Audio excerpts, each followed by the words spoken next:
afternoon, everyone. You must be the true diehards, or you're hot and you wanted to sit down in air conditioning.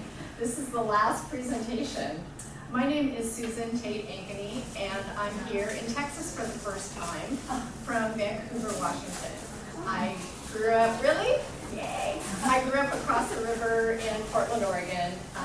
My ancestors were pioneers, covered wagon, and so we're long Oregonians. And this is my first opportunity to come to Texas. And you guys are so nice. How many of you are Texans in here? I'm just going to be kind of disappointed when I go home. I don't know if you've traveled to the Northwest. I think we're kind of abrupt. Do you think we're abrupt and cold? No? Not like this. And nobody's going to say ma'am or sir and sweetie. Except my boyfriend. He's from Florida and he says sweet pea and things like that. But so I have a little experience with Southerners. I am not related to Hazel. Hazel came to me in a miraculous way. This is Hazel Ying Lee, and my book is American Fly Girl, about Hazel, a wasp. She came to me on a phone call on Friday afternoon from my agent.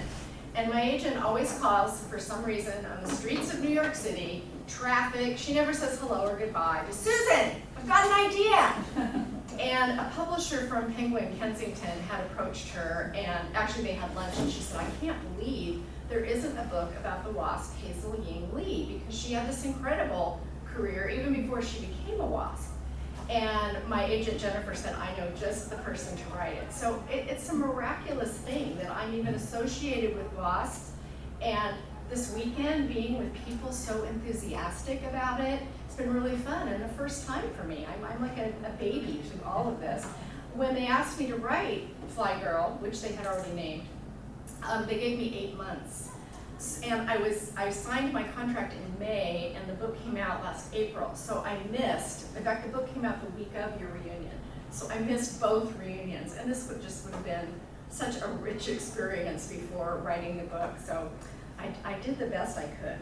Anyway, if you don't know, Hazel Ying Lee was the first Asian American woman to earn a pilot's license. And then she was, of course, the first Asian American to become a WASP.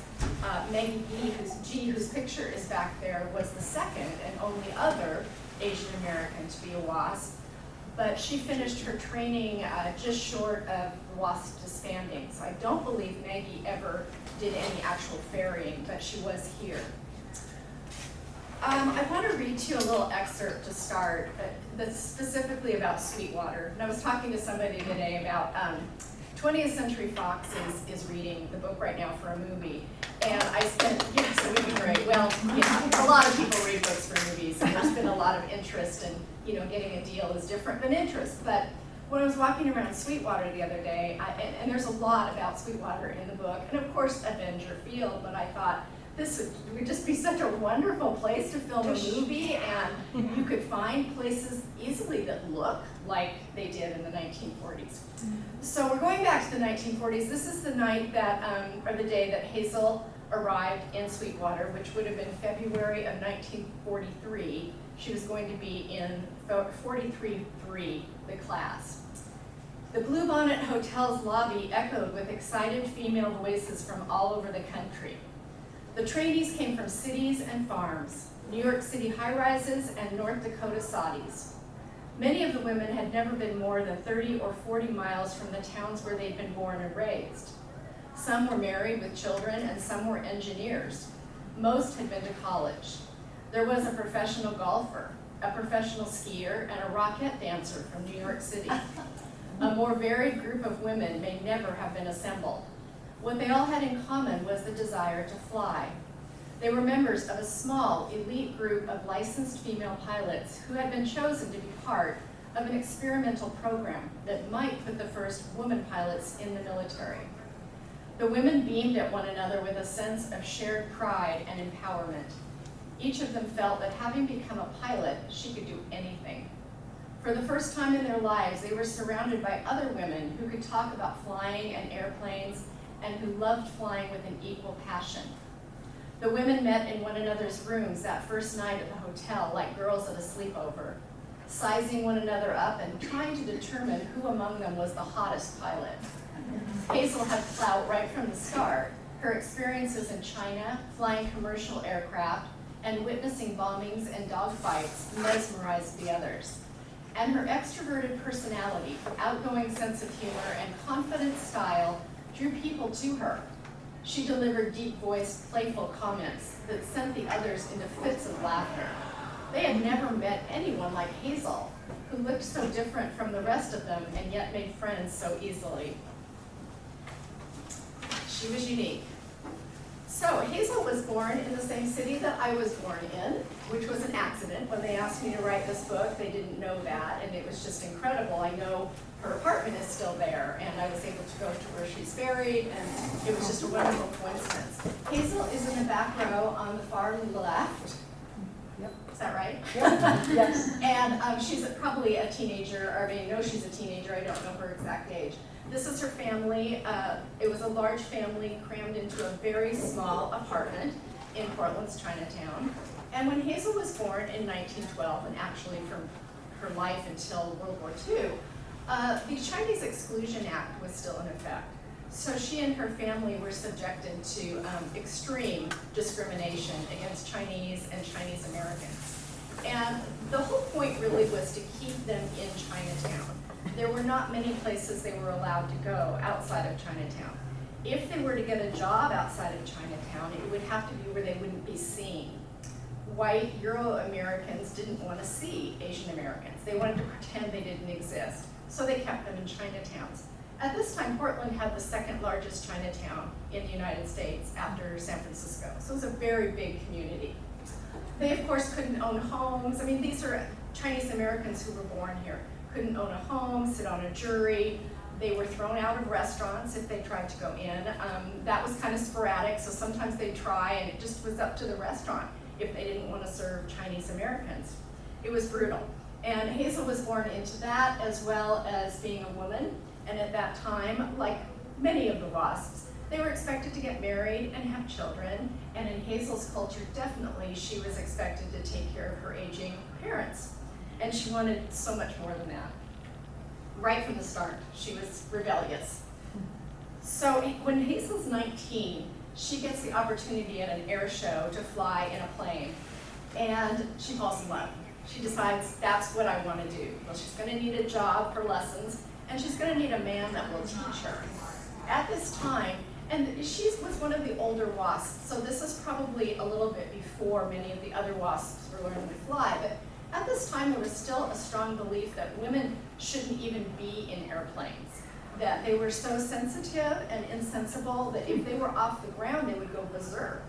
So men didn't want to teach them to fly because it would be certain death. So Hazel had to find an instructor, and she did find one, Al Greenwood, who thought that Hazel would prove that women he believed, could be better pilots than men. He wanted to prove that it was not brute strength that flew a plane, but finesse. And he thought women had all of the right skills and size to fly these biplanes. This is Hazel's friend, Virginia. Hazel talks Virginia into taking lessons too. Hazel becomes the first Asian American woman to get a license. Virginia becomes the second. Huh. Alrighty. So in Portland at this time, there was it was called the Chinese Flying Club. And Hazel's instructor, Al Greenwood, was in charge of this school. And what he had been given the job of doing is training young Asian American boys, really from Chinatown, they were very young, to go to China and fight against the invading Japanese.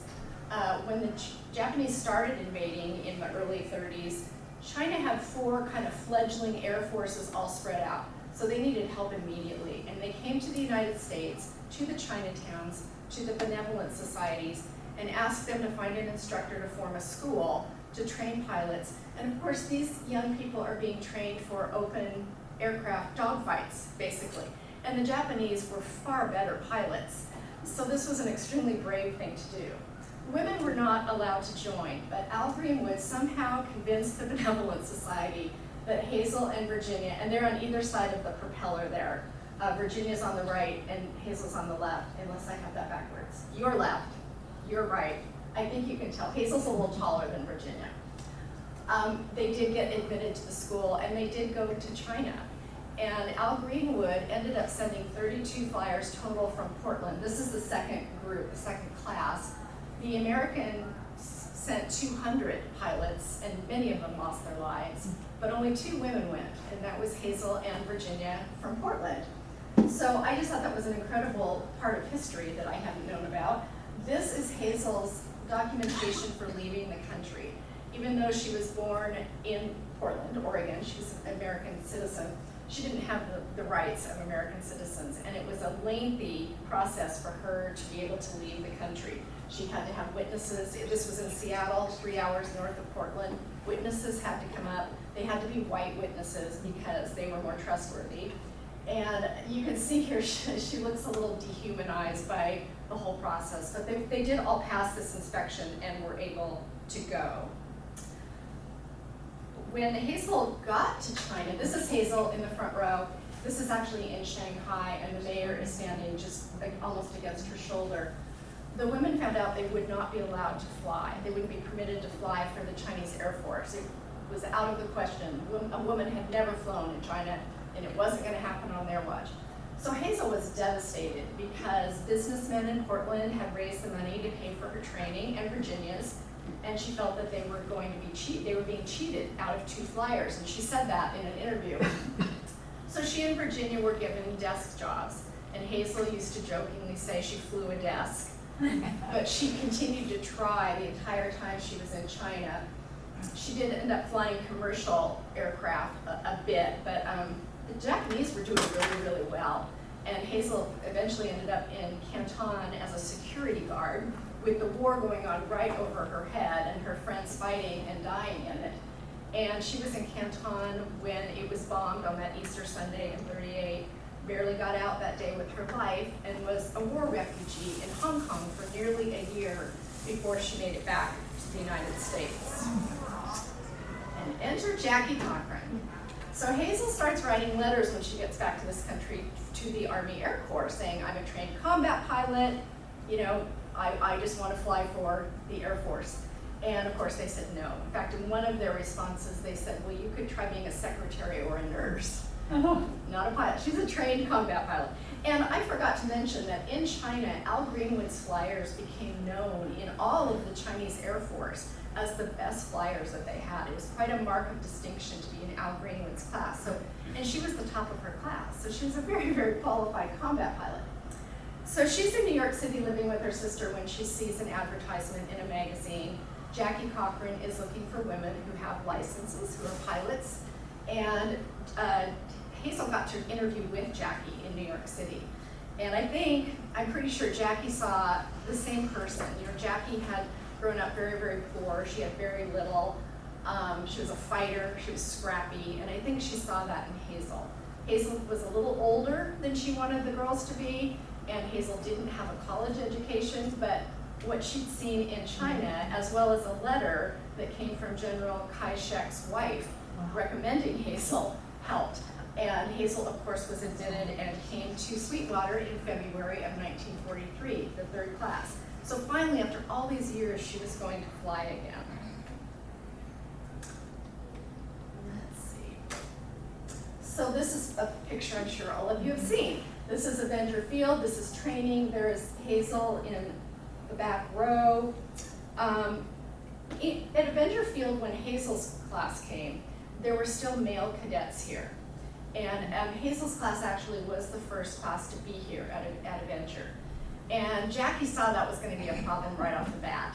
Jackie did not want any scandal to interrupt her, what she was still calling an experimental program. And in fact, she was trying to keep secret what she was doing here still at that point. And the girls had the exact same training as the cadets. They had a half a day of classes and a half a day of flying. The cadets were doing the same thing. They all got along famously and had lots of fun together, and they raced out to the flight line in the morning. Well, Jackie just saw a recipe for disaster. There was going to be dating, there was going to be a pregnancy, there was going to be scandal, and that would end her program.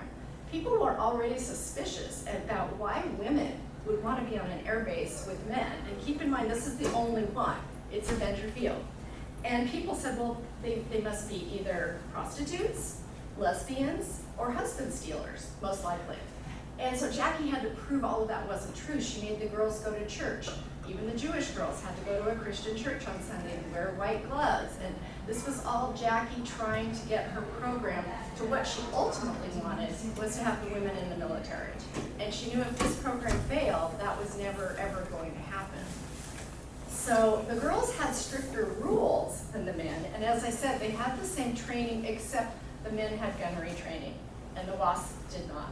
It was believed the WASP graduated with the equivalency of an aeronautical degree, which of course they never saw that degree or anything of that. The WASP. So this is Hazel, and I believe her that is Madge Rutherford. I don't know who's on the other side. Maybe someone here does. The reason this book exists is the WASPs. Hazel was dearly loved, and Madge, like many of the WASPs, wrote home every single day. And I had all of these letters to go through, and Texas Women's University in Denton, Texas, has these archives, hundreds and hundreds of letters, photographs, oral interviews. From that, I just had to organize it, really, because I had their words to lift out, and I do use a lot of dialogue. I use some of their letters, and that's why there's a book, is thanks to the WASPs who wrote home. And Hazel did some writing too, and I'm going to actually read you something that Hazel wrote. Hazel had a lot of mishaps while she was here. Probably her most famous one was being mistaken for a Japanese pilot. Not long after Hazel took off, the winds picked up and a dust storm developed, and as quickly as it appeared, engulfed her. This is here at Avenger Field. Hazel took a deep breath and focused on her BT. She didn't dare look out the windscreen, or she'd become disoriented in the muck that produced the effect of flying in the shadowy depths of the ocean. Instead, she used the compass and airspeed indicator. The wind had blown her off course. Flying on instruments, she reminded herself there was no need to be afraid. The little BT didn't have a lot of horsepower and faltered in the gusty wind.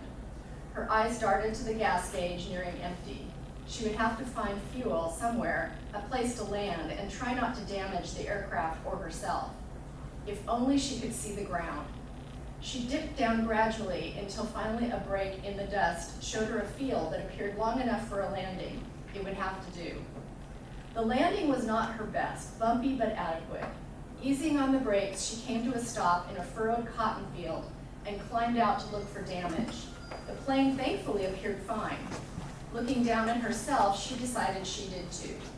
She was circling the BT one more time when a green Chevy truck pulled up, and from it stepped a farmer and a young woman carrying a baby.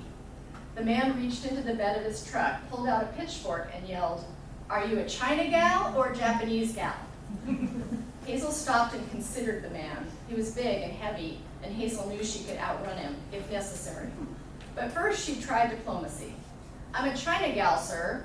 He stepped closer, holding the pitchfork forward. She decided it was time to put some distance between herself and the farmer and ran to the back of the plane. As the farmer chased Hazel around the BT, she ducked under a wing and yelled, "I'm an American flying for the Army Air Corps. Women don't fly in the Air Corps."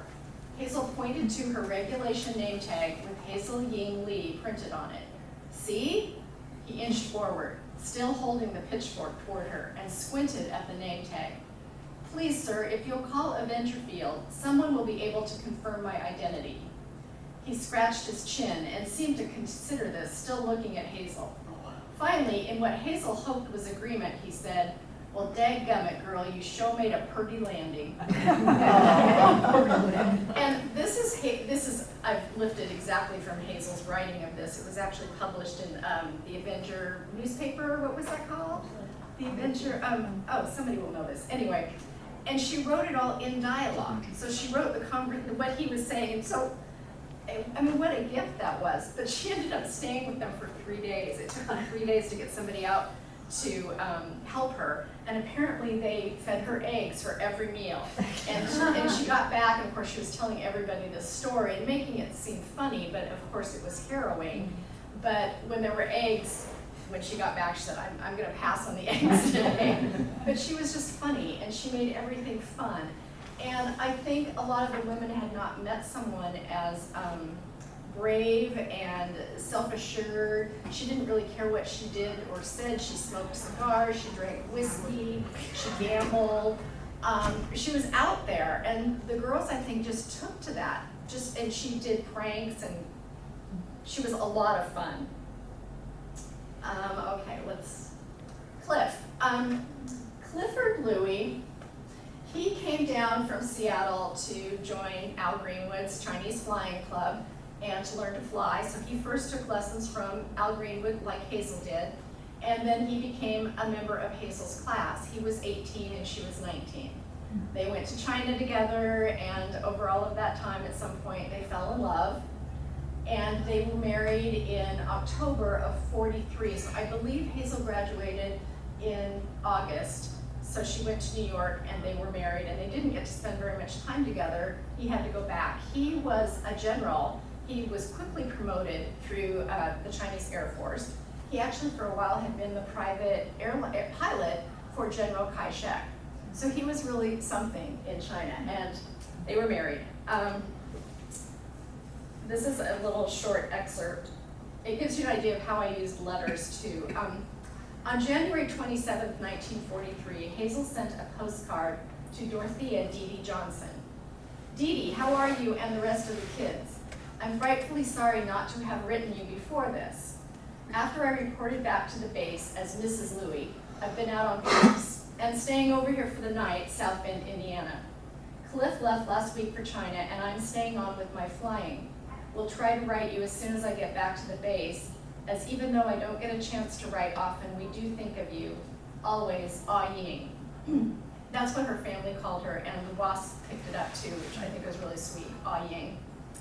Waiting for a letter or a telegram or any news about Cliff filled Hazel's thoughts.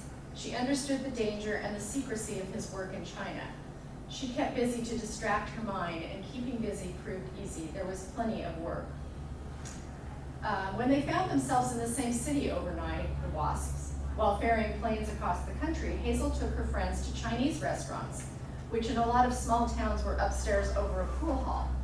Hazel gambled and smoked cigars. She spoke loudly in her husky voice and laughed often at everything.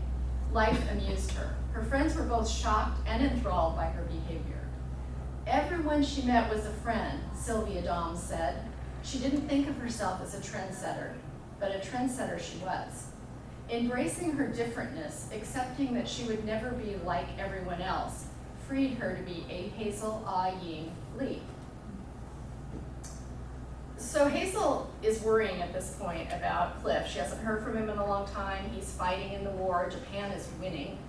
And she had a premonition that she told a couple of friends about that she wasn't going to see him again. She was pretty sure he was either in prison or had been killed. And this was what she told friends when they left on a mission from Niagara, the Niagara factory. They took a group of P-63s, I can't remember how many. A bunch of WASPs were doing this, ferrying them across the country, and they were going to Great Falls, Montana. This was the end of November, and the weather had been very bad. In fact, they couldn't even all take off together. They took off in groups, and the weather ended up scattering them all over as they were trying to make their way to Montana. They would end up in one place for several days or a few weeks, and then not a few weeks, a week I think was the longest they ended up there. But they finally were in, most of them were in Fargo. They were still a little bit spread out when the weather broke, and it was Thanksgiving morning. And so they all descended on Great Falls, Montana at the same time. And everyone that writes about it said it was a sight to behold with these planes buzzing around the field. The tower didn't have enough staff. It was Thanksgiving. And they were just doing the best they could. They were flashing red and green lights, and the pilots really weren't sure which light was for who. One of the pilots, a ferrying pilot that was a man, had a radio that wasn't working. And he hadn't been able to get it fixed at the last fuel stop because it being the holiday time, there was no one there to fix it, and he decided to go on anyway. I really wish he wouldn't have. Anyway, they're coming in for a landing, and Hazel's just about to the ground, and he's above her and doesn't see her, and she doesn't see him above her plane. So they don't see each other. He doesn't have a working radio. Hazel getting garbled because there's so many directions given to everybody. She sees a green light and she thinks it's her time to go. Apparently the tower had told her to pull up. Wouldn't have made any difference because she would have pulled up directly into him. According to the WASPs who were on the flight line, he landed his plane on top of her, and they were still in the air. They weren't quite to the ground. And the planes exploded, hit the runway, and continued on into the end of the runway. And he was able to climb out of his plane, but Hazel's plane was engulfed in flames, and a very brave lieutenant who'd been on the sidelines went into the plane and brought her out, and she was on fire. She lived for 3 days with her burns. She was conscious, and the doctor said she never complained at all. So that was a very tragic ending to Hazel. Hazel was at that time, the WASP were disbanded, I believe, 3 weeks to a month after her death. And she was planning to go back to China, where Cliff was, of course, and she wanted to fly the hump, it was called, the route over the Himalayas through that deep gorge that was getting supplies into China. Extremely brave to do. Most planes didn't make it. She would have very likely, I'm certain she would have been the first woman to do that. Instead, Nancy Love was the first woman to fly the hump. But I think it could have been Hazel. I'm sure I've left something out. I do want to leave time for questions, though. Are we doing on time?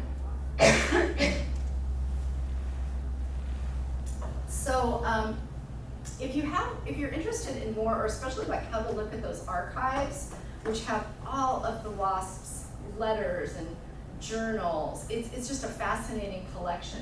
You can find that link on my website, susantatankeny.com. And this is my first book, which I often fail to mention, and I shouldn't do that. The Girl in the Bombardier is actually the story of my dad's rescue in France. He was shot down over northern France and was rescued, hidden, conveyed across the country by French resistance members and farmers. And I was able to go to France and follow his path across the country, seeing all of the places he was hidden are still there and not very changed, some of them. And when I met these people, these incredible people, who had also, Dad had kept their stories secret, they had kept it secret. Dad had signed something that for 50 years he wouldn't name them because they wanted to protect all these people that had helped Allied airmen get back. So all of this information became available on the internet, and I was contacted by someone.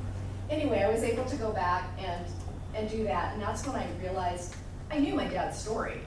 And I knew that they had helped him, but this was a bigger story. This was about the French people who were willing to die, and they would have died. At this point in World War II, the Germans were killing entire families, even children, in these little villages, and they'd leave their bodies out on the church steps in the middle of town so everyone could see them.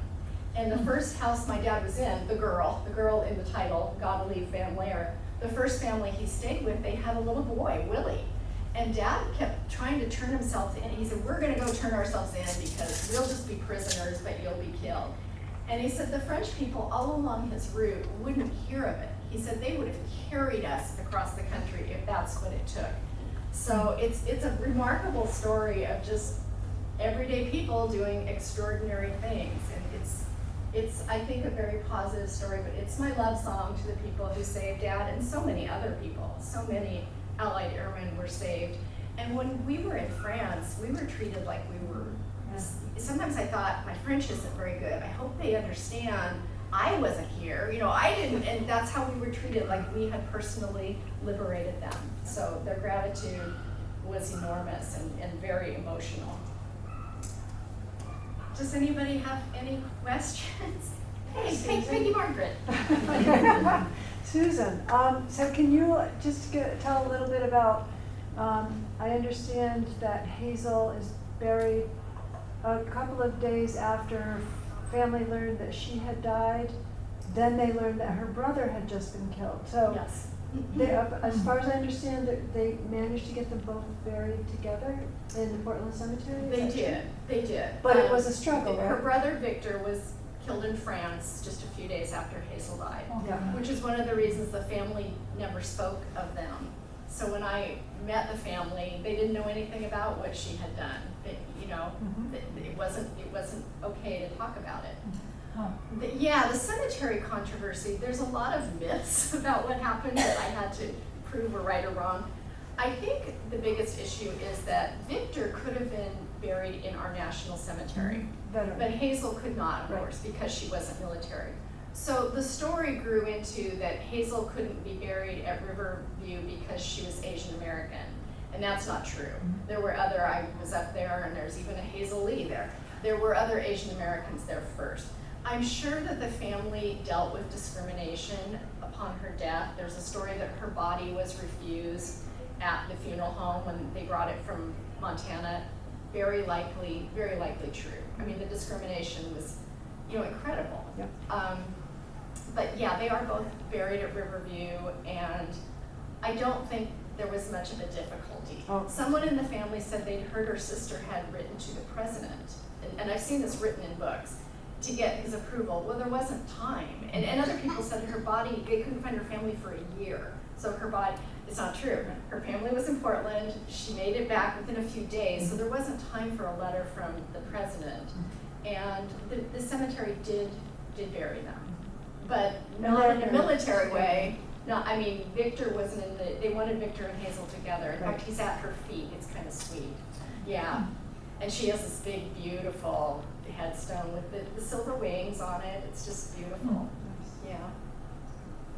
That was more than you needed to know, right? No, that's exactly what I needed to know. But you reminded me of something, because you were talking about this morning in your talk. In Great Falls, one of the worst things that the WASP talked about their whole life, one of the injustices that just really bothered them, was they had seen the crash, and they were standing on the flight line. The other WASP who had been able to land and deliver their planes had seen it, and they were happy to talk about what had happened. For the official government reports, they were never asked. No woman was asked her opinion, and they were standing right there and witnessed it. So the government reports kind of leave it a little bit hanging, but they imply that she pulled up, and boy, those wasps were like, she did not pull up. Interesting, okay. He came down on her, so. Oh, Thank you I for the believe the wasps. clarification. Kay Gott's book, it's very difficult to find, but if you can find Kay Gott, she was a WASP, and she wrote a book called Hazel Ying Lee. It's just kind of a little, it's incredible though. She has every government report in there, and then all of the WASPs that were present talking about what they saw during, and of course they never forgot it, seeing that. Yes. what happened to her husband? He lived a long life and became one of the top military personnel in the Chinese Air Force. He went into seclusion for a year and remarried and had children and stayed in Asia. He never came back to this country. And he only died not that long ago. I think he was he was retired, of course, living in South Korea, I believe. But yeah, he was an exceptional man and brokenhearted over her death, of course. That was my question. Right up at the cliff. Her family was not happy that he remarried, apparently. He was how old then? 33? 30? No, he was younger than Hazel. He would have been 31 when she died. Oh. Yes? I know it's probably hard to say.